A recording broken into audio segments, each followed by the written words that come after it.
ፕራይም ሪል ስቴት አሁን ላይ መሀል ከተማ ላይ ቦሌ ኤርና ሞል አካባቢ ላይ በቅርብ ከአንድ ሳምንት በፊት ላውንች ያደረግነው ፕሮዳክት አለን ማለት ነው። ከዛ ባሻገር ደግሞ ቦሌ ማተሚያ ጋር ሁለተኛ ሳይታችን። ሰላም ውድ ተመልካቾቻችን፣ ዛሬ ደግሞ ፕራይም ሪል ስቴት ጎራ ብለን ስለ ፕሮዳክታቸው አንዳንድ ጥያቄዎችን እንጠይቃቸዋለን። አብራችሁ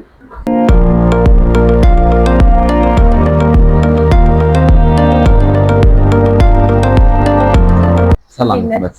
እንዴት ነሽ? ደህና ነሽ? አረፍ በይ። ሰላም ነው አለን። ምን ታዘዝ? ዛሬ አንዳንድ ጥያቄዎችን ስለ ፕራይም ሪል ስቴት ልንጠይቃችሁ ነበር የመጣነው። ፈቃደኛ ከሆናችሁ ይቻላል። መልካም። ፕራይም ሪል ስቴት ማን ነው? መልካም፣ ጥሩ ጥያቄ ነው። ፕራይም ሪል ስቴት ከዚህ በፊት በሪል ስቴቱ ላይ ከመሰማራቱ በፊት በኮንስትራክሽን ዘርፍ ላይ ኦልሞስት አዲስ አበባ ላይ ከ40 በላይ የሚሆኑ ግንባታዎችን ያከናወነ ትልቅ የኮንስትራክሽን ድርጅት ነው ማለት ነው። ተቋራጭ ድርጅት ነው። ከዛ በላይ ደግሞ አኪሬሲ የሚባለው ሲስተር ካምፓኒዎች አሉን። በተለይ ደግሞ እነዚህ ካምፓኒዎች ኮንክሪት ሚክስ በማቅረብ ጀስቲስ ኮንስትራክሽን ይበልጥ ሲያግዙ የነበሩ ከ40 በላይ እንዳልኩሽ ኮንስትራክሽን የሰራ ትልቅ ድርጅት ነው። ከዛ ባሻገር እንግዲህ ወደ ሪል ስቴት ዘርፍ ላይ የገባው ኦልሞስት ከ78 ዓመት ወደዚህ ነው ኮንስትራክሽን ላይ ማለት ነው። አያት አካባቢ ላይ፣ ሳር ቤት አካባቢ ላይ እንዲሁም ደግሞ ቦሌ ሚኒሊየም አካባቢ ላይ በሰፊው ተሰማርተን ለደንበኞቻችን ሙሉ ለሙሉ ቤቶችን ያስረከበ ሪል ስቴት ነው ማለት ነው። ፕራይም ሪል ስቴት እንደ ስሙ ደግሞ አሁን ላይ ፕራይም በሆነ ሎኬሽን ላይ እየገነባ ያለ ግዙፍና ትልቅ ድርጅት አቅም ያለው ካምፓኒ ነው ማለት ነው። ፕራይም ሪል ስቴት አሁን ላይ መሀል ከተማ ላይ ቦሌ ኤርና ሞል አካባቢ ላይ በቅርብ ከአንድ ሳምንት በፊት ላውንች ያደረግነው ፕሮዳክት አለን ማለት ነው። ከዛ ባሻገር ደግሞ ቦሌ ማተሚያ ጋር ሁለተኛ ሳይታችን ኦልሞስት ግንባታ ላይ ያለ ማለት ነው። ሁለቱም ሳይቶች በስፋት እየገነባ እንገኛለን ማለት ነው። አንደኛው ቦሌ ኤርና ሞል አካባቢ ላይ ፍሬንድሺፕ ሆቴል ጋር ነው የሚገኘው፣ ፍሬንድሺፕ ኢንተርናሽናል ሆቴል ማለት ነው። ሁለተኛው ደግሞ ቦሌ ማተሚያ የሚገኝ ሳይት ነው። እነዚህን ሳይቶች ኢፌክቲቭሊ እየገነባን እየሰራን እንገኛለን ማለት ነው። መልካም፣ እንግዲህ አሁን የጠቀስኩልሽ ሁለቱ ቦታዎች ቦሌ ኤርና ሞል ላይ የሚገኙ ሳይታችን እንዳልኩሽ ከአንድ ሳምንት በፊት ላውንች የተደረገ ፕሮጀክታችን ነው። አጠቃላይ ወደ 500 ካሬ ላይ ያረፈ እጅግ ዘመናዊ የሆነ ቅንጡ አፓርትመንት ነው። ባለ 14 ወለል ህንፃ ነው። እዚህ ህንፃ ላይ እንግዲህ ሙሉ ለሙሉ የትኛውንም አሚኒቲዎች የሚባሉትን ያሟላ ነው። ምን ማለት ነው? ያ ማለት የራሱ የሆነ መዋኛ ገንዳ ያለው ጂም፣ ስፓ፣ ሳውና እነዚህዎችን ሙሉ ለሙሉ ያካተተ ነው ማለት ነው። በተጨማሪ ደግሞ የተለያየ አገልግሎቶች ሰዎች ሊኖርባቸው ላይክ እንደ ሰርግ፣ ሀዘንም ቢሆን የተለያዩ መንፈሳዊ እና የግል ፕሮግራሞች ሊኖርባቸው ደግሞ የራሱ የሆነ አዳራሽ ያለው ማለት ነው። አሚኒቲዎችን ያሟላ ነው።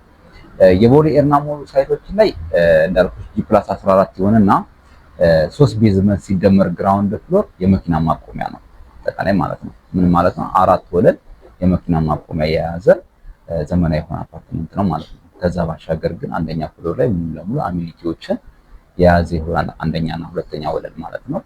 ከዛ ባሻገር ደግሞ ቴራዝም እንደዚሁ ነዋሪዎች የሚጠቀሙበት ለነዋሪዎች አገልግሎት የሚውል ለነሱ ስናስረክብ ማንኛውንም አገልግሎት የሚጠቀሙበት ነው ማለት ነው። እዚህ ህንፃ ላይ ባለ 2 እና ባለ 3 መኝታ ቤቶች ብቻ ነው ያለው። በወለል 4 ሰው ነው የሚኖረው በአንድ ወለል ማለት ነው። ከ3ኛ ጀምሮ እስከ 10ኛ ድረስ በወለል 4 ሰው ይኖራል። ከ10ኛ ደግሞ ጀምሮ እስከ 14 ያለው ደግሞ በወለል 3 ሰው ብቻ ነው የሚኖርበት ማለት ነው። ይሄንን ዲዛይን ስናደርግ ምንድነው መሰለሽ ብዙ ቦታ ላይ ምናልባት የተለመደ ነገር አለ። ምንድነው? በጣም የተጨናነቀ ነው አፓርትመንቶች ማለት ነው። በወለል 10 ሰው 15 ሰው አንዳንዱ እስከ 20 ሰው ይደርሳል ማለት ነው። እንደዚህ አይነት ነገሮችን ለመቅረፍ ነው በወለል 4 ሰው ብቻ ያደረግነው ማለት ነው። ይህ ደግሞ የሚሰጠው ተጨማሪ ድል ምንድነው? አንድ ሌክዠሪ ሲባል ምንድነው አፓርትመንት ያልተጨናነቀ ብዙ ጫጫታ የሌለበት ትንሽ ሰው ብቻ የሚኖርበት ሲሆን አንደኛ ሌክዠሪነቱን ይጨምራል ማለት ነው። ስለዚህ በወለል 4 ሰው ብቻ ነው ያለው። ባለ 2 እና ባለ 3 መኝታ ናቸው። ባለ 2 በ107 እና በ108 ካሬ አማራጭ ነው ያለው። ባለ 3 ደግሞ በ144 ካሬ እና በ208 ካሬ አማራጭ ነው ያለው ማለት ነው ባለ 3 መኝታ ቤት። ስለዚህ የካሬ አማራጮቻቸው እነዚህ ይመስላሉ። ይሄ ቦሌ ኤርና ሞል ላይ የሚገኘው ሳይታችን ነው ማለት ነው። ቦሌ ማተሚያ ላይ ስንመጣ ግን ተመሳሳይ ነው። በወለል ደግሞ እዚህኛው ላይ የሚኖሩት 5 ሰው ብቻ ነው። ይሄም የሆነበት ምክንያት ምንድነው? ብዙ ነዋሪዎች እንዲኖሩ እኛ ቶለሬት አናደርግም፣ ወይም ደግሞ ፍቃዳችን አይደለም። ስንገነባኛ ትንሽ ነዋሪ ያለበት ደግሞ ፈጥኖ የምናስረክበው ፕሮጀክት እንዲሆን ነው ብዙ ጊዜ የምንሰራው ማለት ነው። እዚህኛው ሳይት ላይ ስንመጣ ከባለ 1 ጀምሮ እስከ ባለ 3 መኝታ ቤቶች ናቸው ያሉ። ባለ 1 መኝታ 77 ካሬ ነው። ባለ 2 መኝታ ደግሞ 98 እና 109 ካሬ ነው። ባለ 3 መኝታ 126 ካሬ ነው እዚህኛው ላይ ማለት ነው። ይሄኛውም በተመሳሳይ ሁኔታ ጂ+15 ህንፃ ነው። ቤዝመንት አለው፣ 2 ቤዝመንት ተጨማሪ ግራውንድ ፍሎር የመኪና ማቆሚያ ምን የሚሆነው፣ ከዛ በላይ ደግሞ ነዋሪዎች የሚኖሩበት ህንፃ ነው ማለት ነው። ስለዚህ ሁለቱ በ2 ዓመት ውስጥ ሙሉ ለሙሉ ለነዋሪዎች ለደንበኞቻችን የምናስረክባቸው ሳይቶቻችን ናቸው ማለት ነው። እሺ ቀረ የምትለው ሐሳብ ካለና እናንተን በምን መልኩ ማግኘት ይችላሉ ደንበኞቻችሁ? ምናልባት ቀረ የምለው ሐሳብ ባይኖርም ለማስተላለፍ የሚፈልገው ሐሳብ ምንድነው? አንደኛ ፕራይም ሪል ስቴት እየገነባ ያለው በፍጥነት ነው። ሁለተኛ ከዚህ በፊት ያስረከባቸው አለ፣ ታማኝ ድርጅት ነው። ስለዚህ በተለይ እነዚህ ሎኬሽኖች ብዙ ሰዎች የሚፈልጋቸው ነው። በተለይ ደግሞ ቦሌ ኤርና ሞል ያለው ሳይቱ ስሙ ብቻ ይናገራል ያለው ሳይት ማለት ነው። ስለዚህ ያለን ፕሮዳክት እንዳልኳችሁ ውስን ነው። ምክንያቱም በፍሎር 4 ሰው እና 3 ሰዎች ብቻ ነው የሚኖረው። አጠቃላይ በህንፃው ላይ የሚኖሩ ሰዎች 50 አይሞሉ፣ ወደ 48 ሰው ነው አጠቃላይ ህንፃው ላይ የሚኖረው ማለት ነው። ስለዚህ ይሄ ድል የቦሌ ኤርና ሞላችን ያወጣ ነው ለ48 ሰው ብቻ ነው ማለት ነው።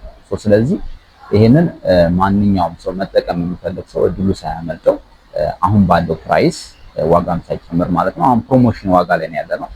በዚህ ፕሮሞሽን ዋጋ እንዲጠቀም መልእክቴን አስተላልፋለሁ ማለት ነው። ከዛ ባሻገር ደንበኞቻችን ለሚፈልጉልን ስልካችንን እናስቀምጣለን ከስር። በዋትስአፕ ወይም ደግሞ ቀጥታ በመደወልም እኛም ማግኘት ይችላሉ ማለት ነው። 24 ሰዓት መደወል ይችላሉ። ስራ ላይ ነው የምንገኘው። ጊዜን ስለሰጠኝ በጣም አመሰግናለሁ። እኔም አመሰግናለሁ። መልካም ጊዜ ይሁንልሽ። ሰላም። ሰላም